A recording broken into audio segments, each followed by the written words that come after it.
These 6 men who had dropped out after 10th and 12th grade used Java and ChatGPT to create apps to dupe people. Not just that, they soon turned it into a profitable business by selling these apps to cyber criminals for 25,000 rupees. This gang was linked to over 400 cybercrime cases across the country and had allegedly defrauded unsuspecting victims of around 11 crore rupees. Let me explain. Police said the men involved in the multi-cross scam were initially small-time cyber fraudsters from Jharkhand's Jamtara and Giridih district. नमस्कार sir, मैं SDI head Francis Swati Mishra बात कर रही हूँ. In 2023, they met a software engineer who taught them app development through online tutorials. What started as a simple lesson quickly turned into a game changer as they created apps that mimic trusted banking and government platforms, including the State Bank of India, Canara Bank, Axis Bank, and government schemes such as PM Kisan Yojana and PM Fasal Bima Yojana. The police said they used to send these apps to thousands of people at a time on WhatsApp through APK or Android package kit file format. So when someone clicked on the APK file that the scammers had sent them on WhatsApp,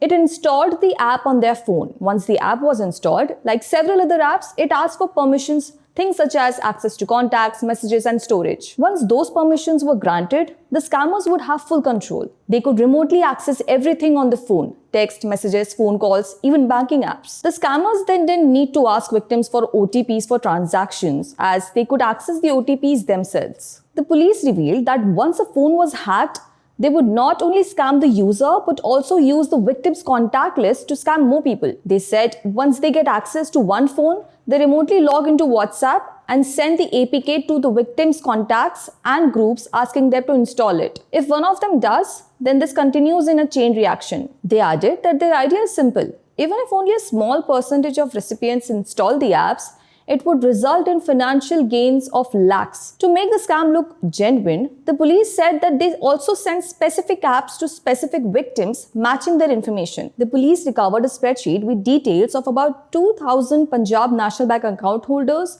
and 500 Canara Bank account holders. To avoid getting traced, the scammers frequently changed locations, used encrypted WhatsApp accounts linked to fake SIM cards, and never kept the money in one account for more than 10 days. Now, how did the police unearth what they called a sophisticated and well-organized crime syndicate? So in December 2024, while investigating a cyber fraud case, ASP Raghavendra Sharma found that the suspect's modus operandi was to use malicious apps to dupe people. While checking his phone, ASP Sharma found that he had purchased APKs from someone on WhatsApp whose profile picture displayed the name DK Boss, and the account description read "contact for any APK or panel." He then noticed the same name in several other cyber fraud cases, prompting them to begin an investigation to catch the malicious app developers. The police found 10 to 15 phone numbers linked to DK Boss selling malicious apps to cyber criminals. They questioned many criminals to find out about DK Boss, but no one knew who was behind it. The turning point came when a man named Akhtar was arrested for using his relative's phone to sell the apps. He revealed that Arif Ansari,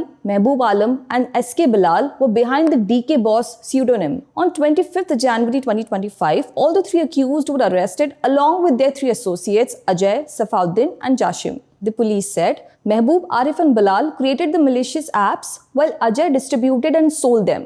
Safauddin and Jashim set up bank accounts to transfer the stolen money. Police recovered 14 mobile phones, 23 SIM cards, 10 ATM cards, 1 laptop, 2 cars, over 1 lakh rupees in cash, a DSLR camera, and a drone. They also found over 100 malicious APKs and a control panel on their devices. India lost over 11,300 crore rupees to cybercriminals in the first 9 months of 2024. In Jharkhand, the investigation was still underway at the time of publishing this report to find the remaining members of the network. So what to do if you fall victim to cybercrime? You can lodge an online complaint on the National Cybercrime Reporting Portal or dial the National Cybercrime Helpline number 1930. Another portal to file a cyber fraud complaint is cybercrime.gov.in.